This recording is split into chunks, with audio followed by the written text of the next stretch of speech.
Podem entrar, queridos. Estão a meio do caminho entre a infância e a adolescência.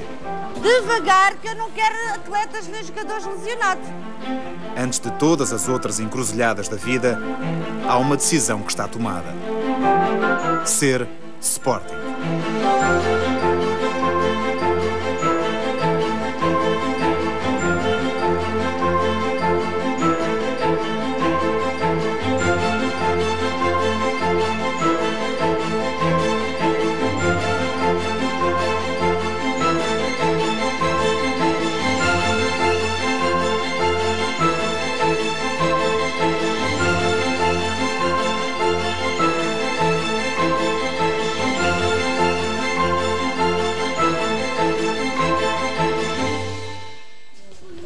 Temos também os dénis do Luís Figo, o troféu Elva, o troféu Colomino e o troféu Guadiana.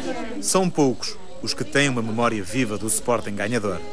Habituaram-se a ouvir uma repetida influência que pretende perpetuar um desígnio. Queremos que o Sporting seja um grande clube, tão grande como os maiores da Europa. Antes de acabar a visita, Paula tem que garantir que o sportinguismo não é uma coisa passageira. Nada fica por contar. Ali daquele lado temos os presidentes, como estão a ver, desde o fundador ao presidente atual. Mas nem todos os episódios conseguem captar a atenção dos mais novos. É mais fácil deixar virar o olhar para o brilho das taças.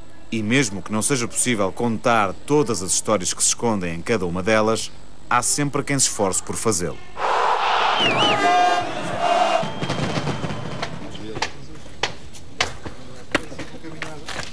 Quase 13 anos depois, a equipa de Augusto Inácio sobe ao relevado para mais um treino. Inácio continua a ser treinador, mas o homem que no ano 2000 acabou com o jejum de 18 anos está no Moreirense, a tentar livrar o clube da aflição da zona de descida. Isso, Ricardo! Isso, Ricardo! Isso! Ui, esse passo tal, já é uma merda. Boa guarda-redes! Boa guarda-redes! Boa defesa, Ricardo! Coisa linda! Vai, vai. Inácio diz tudo aos seus jogadores e gostava que essa frontalidade tivesse marcado a passagem pelo Sporting. Sempre nas costas, sempre nas costas dele, sempre nas costas dele. Antes de contar a história da saída, Inácio reconhece que o campeonato foi ganho de forma quase acidental. Eu, quando cheguei ao Sporting, eu diria que fomos campeões circunstancialmente. Não foi uma coisa que dissesse estava bem alicerçada para sermos campeões. Nós fomos andando, fomos conquistando pontos, mas a base com que o Sporting era sustentado para ser campeão era uma base frágil. A temporada que se seguiu ao título confirmou a ideia de Inácio. A equipa reforçou-se mal e, ao fim de 3 meses, saiu da luz vergada pelo Benfica de José Mourinho. O peso de um humilhante 3-0 ditou o despedimento do treinador. Melhor dizendo, o primeiro de 2 despedimentos que Inácio diz ter ouvido da boca de Luís Duque. Há a conferência de imprensa e ele não quer que haja conferência de imprensa. Eu disse, então, mas como é que vamos comunicar isso aos jornalistas? Eles têm que saber que isto é uma notícia. E ele disse, não vale a pena, você sai para aquela porta e tal, não sei o quê. Mas porta, mas está a falar com algum pé descalço, mas ok. Há pouco tempo fui um herói, fui o campeão, o treinador campeão, e agora sai para a porta dos fundos. Mas que imagem é esta que o Sporting está a dar ao seu treinador? Que imagem é esta? Não, senhor, vamos fazer conferência de imprensa, vai ser na sala, costuma-se fazer conferência de imprensa, e vamos ali assim, e você vai dizer a sua decisão, e tudo bem, não há problema nenhum. Decidimos suspender o vínculo contratual que o ligava à Sporting SAD. É quando alguém dos adeptos do Sporting estava lá, começa a falar, oh, doutor, diga lá, é o Mourinho que vem para aqui, é o Mourinho que vem para aqui. Mas o Mourinho não, o Mourinho não, isso nunca na vida, nós sócios temos o direito de falar, o Mourinho nunca. Temos de ser respeitados. Fomos votados na luz, e o Inácio também foi votado na luz, que ele virou-se para nós e fez assim, isso nunca, Inácio fica, Mourinho nunca. Ele acabou por dizer que não, quando me parece a mim que tinha tudo feito com o Mourinho. Quando me parece a mim. O que está em jogo aqui assim ao futuro do Sporting? Calma, espera. Mourinho não estava na sala. Mas quase 13 anos depois, há quem garanta agora que Mourinho assinou mesmo contrato com o Sporting. Amigo, você está aí. José Veiga foi o empresário que conduziu as negociações. Estava com Mourinho no escritório quando viu pela televisão Duque recuar. O seu confirma o desmento vem para cá o treinador Mourinho. Confirma o desmento. Não confio que venha para cá o treinador Mourinho. Ah, mas a comunicação social. Estou-lhe a dizer. A comunicação social. Estou-lhe a dizer. Nunca mais.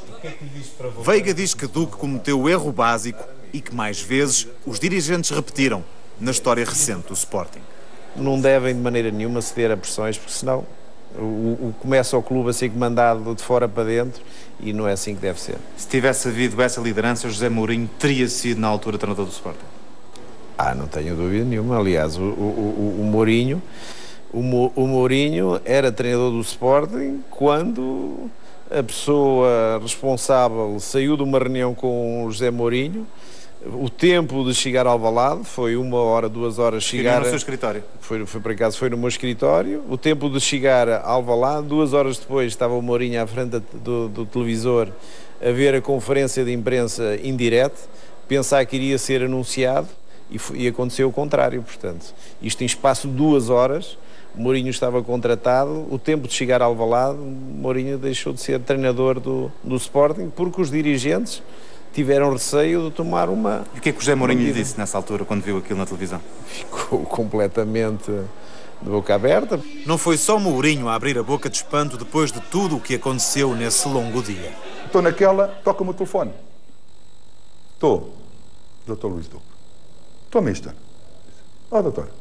E então? O que se passa? Estava a pensar, é muito injusto aquilo que estamos a fazer. E eu fiquei estupefacto. Fiquei para morrer. Pedi muita desculpa, que foi uma precipitação, cabeça quente. Mister, você podia-me fazer um favor? Você podia dar o treino logo à tarde? Diz assim, doutor, não estou a entender isto. Ou seja, Inácio era readmitido. E deu o treino no dia seguinte. Quando eu entro com os jogadores, os adeptos podem ficar estupefactos também. Mas este ainda está aqui. Mas este, afinal, continua a ser treinador. O segundo folgo do treinador campeão sempre durou mais do que as 2 horas de Mourinho no Sporting. Mas o telefone voltou a tocar. E desta vez não era Duque. Toca-me o telefone, secretária do Dr. Luís Duque. Mister, é só para dizer que o doutor mandou dizer que para o Mister não aparecer, que já não vai dar o treino hoje à tarde. E eu digo assim, eu não acredito nisto. Peguei no carro, que era logo ali, em frente, praticamente, 1 minuto. Fui lá, lembro que fechei a porta à chave, que queria falar só com ele, sozinho, cara a cara. Não vou dizer aquilo que disse o doutor naquela altura. Não vou dizer, porque isto é proibido dizer. Na sua atuação enquanto treinador... Era a SAD que geria o futebol e que perdia Mourinho para um percurso inigualável fora de Alvalade. A SAD era uma das ideias fixas de José Roquete, que entretanto já a ceder à presidência a Dias da Cunha, o executor do projeto Roquete. Alvalade é construído durante o meu mandato. Para ver a conversão basta carregar no botão que ilumina a obra feita, mas não apaga a controvérsia. O maior símbolo do Sporting moderno teve um primeiro opositor. Tomás Aires, um vice-presidente de Sintra, dizia desde 96 o que pensava com todas as letras. Hoje, continua a dizer que foi em cima do tesouro que o Sporting ergueu a sua lápide. O novo estádio foi construído em terrenos que valiam mais de 8 milhões de contos, que equivalem a 40 milhões de euros nos dias de hoje. Os documentos e as plantas são para o Tomás Aires uma recordação e um vislumbre do que o Sporting devia ter sido. O Sporting tinha aqui um valor de cerca de entre 8 e 9 milhões de contos à época. Nesta zona, só que nesta zona 8 a 9 milhões de contos. O estádio novo é o erro maior? Para mim foi aí que começou realmente além da dilapidação do património, foi aí que começou o aumento desmesurado do passivo. Volvidos estes anos, Tomás Aires continua a somar os erros e, mesmo descontando boas intenções numa aritmética simples, mostra que foi o Sporting a perder. O novo estádio ainda é o maior desgosto sportinguista de Mário Muniz Pereira. Eu ia morrendo. Eu fui. Não quero ir ver as maquetes do estádio. Eu vou ver. Eram umas 6 ou 7. Comecei a ver. Então qual é o que tem pista de atletismo? Isso não há. Fiquei desvairado, completamente desvairado. O atletismo do Sporting não acabou com a condenação da pista do velho estádio, cujos pedaços teimam em resistir, mesmo que soltos do chão que os prendia. Como um testemunho que não morre. Não morreu porque não morre. Enquanto eu tenho que morrer primeiro. Enquanto eu não morrer, eu vou defendendo as coisas o máximo possível. Mário é sócio desde que nasceu, há 92 anos. Yara também é sócia desde que nasceu, há menos de 6 meses. A imensa crise justifica ainda mais o espírito de missão do avô Raul, um sportinguista inveterado. Passa as dificuldades que passaram, acho que o Sporting nunca irá acabar. Raul Carreira é canalizador. É daí que paga as contas da casa por onde passa com pressa, porque tem que chegar antes das 8 ao multidesportivo de Alvalade, para entregar o que lhe resta das forças ao handball de formação do Sporting. Raul, que não recebe nada, é um faz-tudo. E a primeira coisa que faz, quando chega, é perguntar. Então o que é que tu tens, pá? Não tens nada? A dedicação de Raul é enorme. XL, olha ali. É XL, é. Vê-se mal, mas é. Já vestem os tamanhos grandes, mas são miúdos ainda. Antes de começar o treino, Raul tem que puxar as orelhas à equipa. Vocês na carrinha, no sábado, quando saíram da carrinha, deixaram latas e pacotes de coisas por cima dos assentos. Está-se a rir, Sr. Delgado, foi um deles. Raul faz cara séria só para impor o devido respeito. Tudo passa quando o treino começa. A única coisa que deixa Raul zangado é ver o Sporting perder. Fico um bocado enjoado. Já fiquei mais com o que fico. Com os anos a gente vai amadurecendo, mas fica cá dentro a mágoa. É as derrotas do futebol, é as derrotas das outras modalidades a que me diz mais respeito, que é o handball. É uma grande mágoa para mim. Há 10 anos não veio o Sporting ser campeão nacional. Um clube histórico como é o Sporting. Mas a formação vai-nos dando essas alegrias. O sportinguismo adapta-se. Há pelo menos 2 formas de ver a mesma coisa.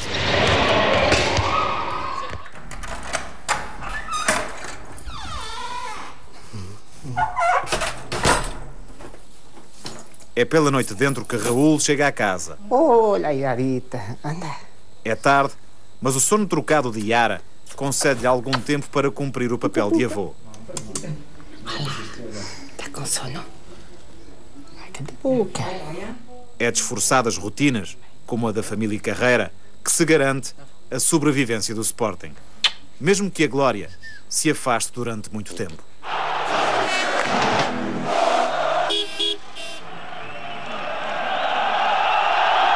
Antes dos 42 golos de Jardel, o Sporting era uma equipa a motivar desconfiança.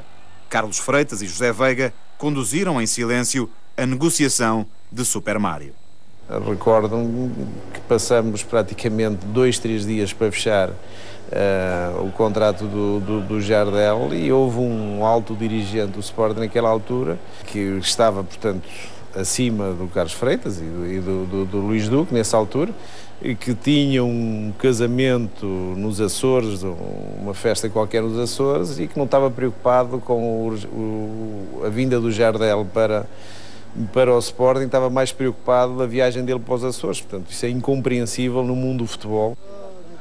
Rolão Preto era o adjunto português do treinador romeno Laszlo Boloni, que durou 2 épocas em Alvalade. Mas se a primeira resultou em cheio, a segunda foi uma pesada sombra. Ao longo dos anos, mesmo trabalhando noutros países, Rolão tem-se dedicado ao estudo da estruturação de equipas no futebol português. Garante que as sucessivas equipas técnicas do Sporting pouca ou nenhuma responsabilidade tiveram na constituição dos plantéis com que trabalharam. Já era assim em 2002. Na altura foi a estrutura diretiva do futebol, era formada pela administração do clube, da SAD, não é? Que deu poderes à única pessoa que foi o que escolheu todos os jogadores ao longo de variedíssimos anos, que foi Carlos Freitas, exatamente.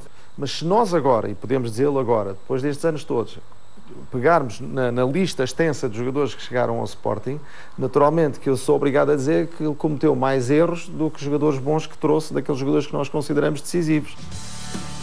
Mais decisivo do que Jardel, o Sporting não teve. O campeonato e os 42 golos transformaram Jardel num deus em 2002.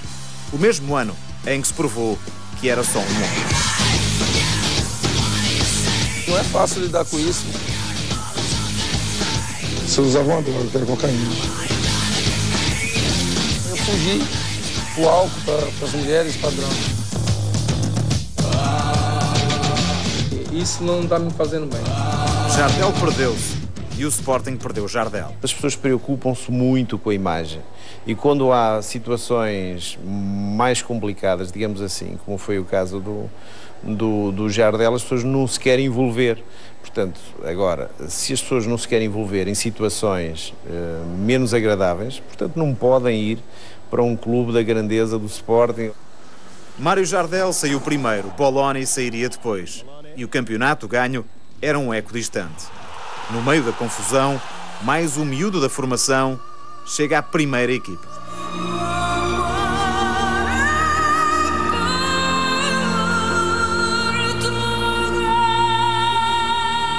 A inesgotável formação do clube mostrou-se exuberante nesse dia da inauguração do estádio. E o miúdo, que fintava como se tivesse o diabo no corpo, não voltaria a vestir aquela camisola. Ronaldo saiu, deu sequência ao êxito dos craques que o Sporting gera e que começou com Paulo Futre. Talvez tenha sido o primeiro. Eu penso que temos que formar primeiro para nós.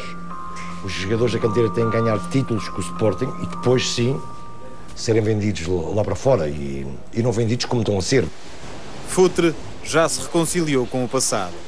Não imagina o que seria o Sporting se tivesse ficado, mas tem uma ideia do que aconteceria com lideranças que conseguissem dar passos mais firmes.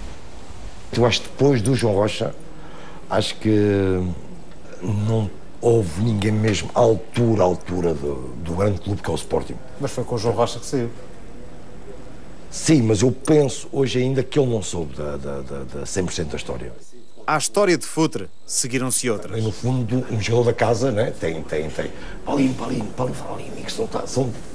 estou concentradíssimo, desconcentrado. Sim. Há coisas que não mudam. Isso, boa reação. Tudo, sai. Agora, já. Concentradíssimos, os Júniores B do Sporting aquecem na academia. Máximo. É dia de jogo com o Benfica. Têm menos de 16 anos, mas são homens feitos no olhar de Tomás, que tem 11, e na academia é jogador aos sábados e apanha bolas aos domingos. Todos partilham o mesmo sonho. Representar a equipa do Sporting. Mas o primeiro sonho é chegar aqui onde estão estes, não é? Sim. E está a correr bem? Penso que sim. Estás aqui na academia há quanto tempo? Desde o início desta época. E és de onde? De Viana do Castelo. Os miúdos vêm de todo o lado, de outros países até. No topo da bancada, o empresário Cátio Baldé detém um filão africano. Kassamá é o craque que faz promessas em cada toque na bola. O Sporting forma jogadores como nenhum outro clube, mas não aproveita. E ultimamente empresta ou vende barato. É de estranhar realmente como é que o Sporting não tira muito rendimento sobre este trabalho. O que estão a fazer é vender miúdos por 1 milhão de euros. Acho que não estou de acordo, não. Não estou de acordo porque 1 milhão de euros não resolve nada. Não podemos é deixar o limãozinho sair completamente cheio de sumo, porque depois o sumo vai para outras paragens, não é? Isso é que não pode acontecer. O último produto da formação a sair do plantel sénior a preço de saldo foi Daniel Carriço. 700 mil euros levaram em dezembro um capitão do Sporting para a Inglaterra. Carriço regressou a Alcochete, mas só para matar saudades. À sua frente, um barco abana mesmo sem tempestade, tão frágil como o balneário que deixou há menos de 3 meses. A mínima coisa, a estrutura está a abanar e não há um sustento, portanto tem que se criar bases fortes, que passa por uma direção de longos anos e até a parte técnica, os treinadores têm que se manter os mesmos e também os jogadores, não podemos estar a mudar todos os anos de 20, comprar 20 jogadores em 2 anos, nenhum clube pode fazer isso. Carriço viveu todos os problemas dos últimos tempos. Conheceu um sem fim de novos colegas e uma coleção de treinadores na mesma crise em que a instabilidade é simultaneamente causa e efeito. Clubes como o Sporting, Porto ou Benfica necessitam de estabilidade e a estabilidade passa muito por de cima para baixo, como é óbvio. Se a estrutura estiver montada e se os jogadores tiverem tranquilidade em só se focarem no trabalho diário e no trabalho que é treinar bem para chegar preparados e montar uma estratégia para o jogo, é mais fácil do que estar com tanta turbulência, acaba por se tornar complicado. A crise do presente não se consegue limpar. O brilho do passado é recuperável, mas dá muito trabalho. É uma tarefa diária.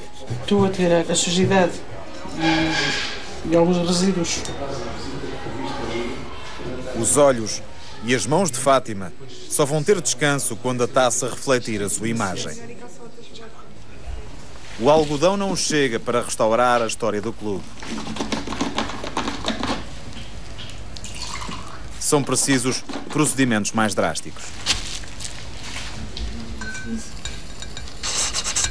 Estou a desinfestar esta peça. Ela tem infestantes, é uma base em madeira. Está infestada com parasitas, com xilófagos. E eu estou a tentar liquidá-los. Nós damos-lhe vida, acompanhamos, tratamos, convivemos com elas. E eu acho que isto é fantástico. E respeitamos, acima de tudo, a dignidade destes objetos. O sentimento permanece agarrado a uma conquista ou uma derrota. 2005 foi para o Sporting o ano do quase. Quase vencedor da Taça UEFA com final jogada em casa e quase campeão nacional. A dor magoa, como se o tivesse sido ontem. Só não foi um primeiro lugar porque no jogo na Luz fomos roubados. Dias da Cunha diz ter saído com o Sporting financeiramente estabilizado, apesar do passivo ultrapassar, na altura, os 200 milhões. A entrada de José Maria Ricciardi permitiu que um novo acordo financeiro incluísse o BES. O primeiro banco é o Milénio, o segundo banco é o BES. E nunca sentiu pressão de qualquer espécie para... Nenhuma, antes do contrário. A pressão cresceu sobre o treinador que dançava na corda bamba. A contestação em Alvalade levou também à demissão do presidente. Entendi que na medida em que não tinha sabido criar condições para manter o treinador, o José Peseiro, o que eu tinha que fazer era dar uma lição justamente a esse tipo de pressões que vêm de fora para dentro. Olha, foi um erro. Dias da Cunha deixou a cadeira do poder a Soares Franco. Agora deixa uma acusação. O meu sucessor é levado a vender uma parte do património, tendo renegociado com a banca o que renegociei em 2005, é uma loucura. Franco diz que a venda do património foi uma necessidade. Nos 4 anos em que esteve em Alvalade, estabilizou o cargo de treinador. Perguntou ao Paulo Bento se foi difícil ser treinador do Sporting quando eu fui presidente e o Dr. Miguel Ribeiro Teles me acompanhou na SAD. Acho que é a melhor resposta que lhe posso dar. Paulo Bento ganhou as 2 últimas taças de Portugal. Foi nesse mandato de Soares Franco que Nani seguiu os passos de Ronaldo, por 26 milhões de euros para o Manchester. Só com essas mais-valias é que a gente conseguia libertar fundos para ir cumprindo com as nossas obrigações para com a banca. Portanto, o Sporting estava, no fundo, obrigado a ter que vender pontualmente aqui para cumprir os compromissos com a banca. Mas todos os anos numa equipa de futebol se vende e se compra jogadores, portanto não era nada do outro mundo. Portanto, nunca se sentiu pressionado a tomar uma medida a contragosto por indicação da banca. Depois de Soares Franco, José Eduardo Betancourt prometia trazer de volta o entusiasmo. És a nossa fé, Força Sporting Galé. E uma liderança próxima da bancada que se sobrepôs à frase mais forte da campanha. Paulo Bento Forever. Foram testados mais 3 treinadores na era Betancourt e outros tantos diretores para o futebol, e nem por isso os resultados melhoraram. Costinha percebeu que o Sporting era campo minado logo no primeiro dia.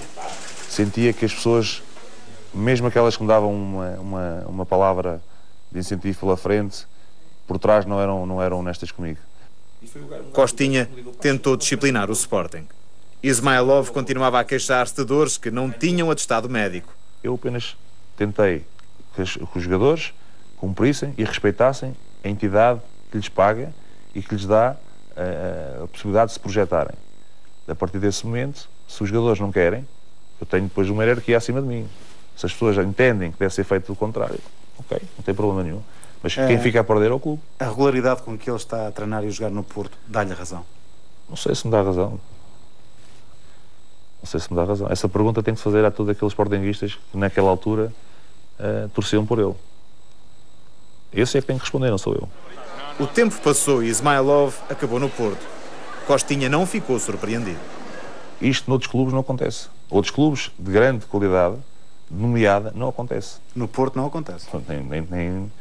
Nem de longe nem de perto. Porquê? Porque sim, porque ali toda a gente trabalha para um ideal.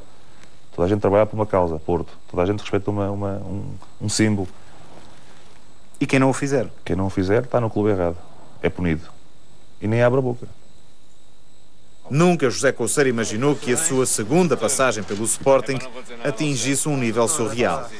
Betancourt fez o convite e demitiu-se 15 dias depois. A quem tentou demovê-lo, Betancourt disse: não posso chegar a casa presidente do Sporting. Há questões privadas que eu nem sequer as devo comentar e que eu respeito completamente, mas penso que toda a gente se precipitou. Precipitou-se quem exerceu pressão sobre o José Eduardo Betancourt. Betancourt saiu mesmo. Couceiro passou de diretor-geral a treinador. Mudou o presidente, mudou o resto da direção, mudou o diretor-geral, mudou o diretor desportivo, muda a cadeia. E, portanto, não se consegue. O ambiente não melhorou com a eleição do novo presidente. Estas imagens foram a primeira amostra de um Sporting que continuaria a fracionar-se.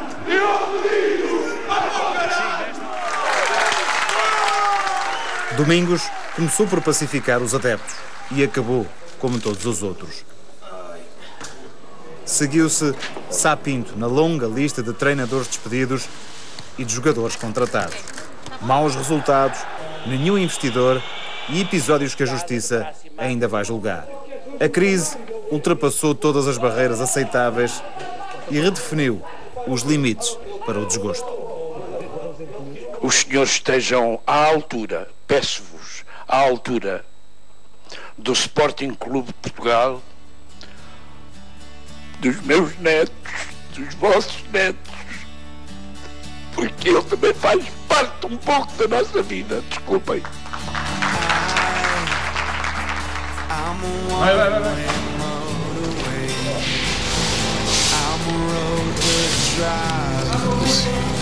Cortar a direita ou resistir unindo as pontas soltas. Pode parecer tudo demasiado frágil, mas as palavras hão de recordar na bancada que a história tem que ser respeitada.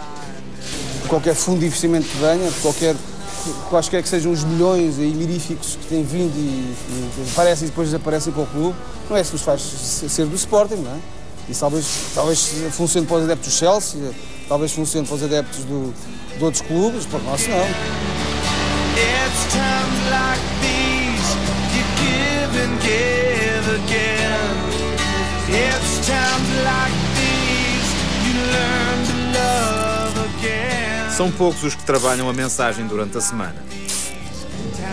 Mas depois aparecerão milhares para mostrar que aquela equipa que se arrasta no meio da tabela ainda veste a camisola de um grande.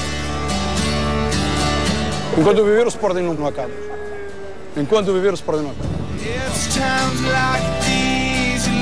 A história recente do Sporting foi influenciada por muita gente.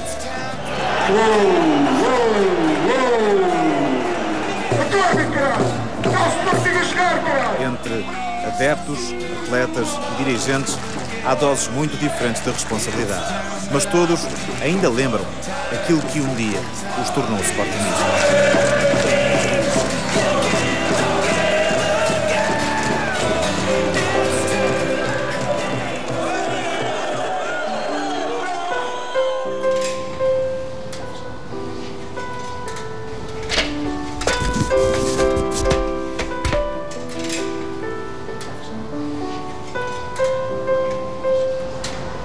Linda. Não se sabe quando ou se alguma vez voltará a glória que se conta no museu. Mas o esforço, a dedicação e a devoção continuam a resistir. Já não falta tudo.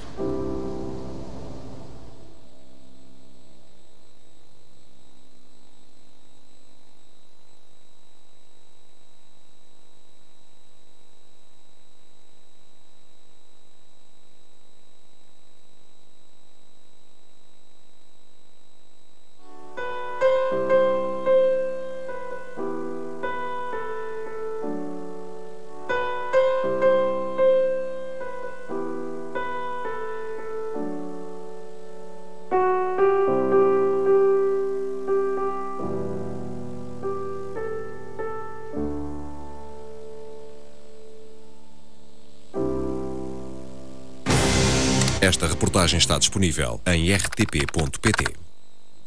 Este programa é patrocinado por Agrião d'Água Vitacresce.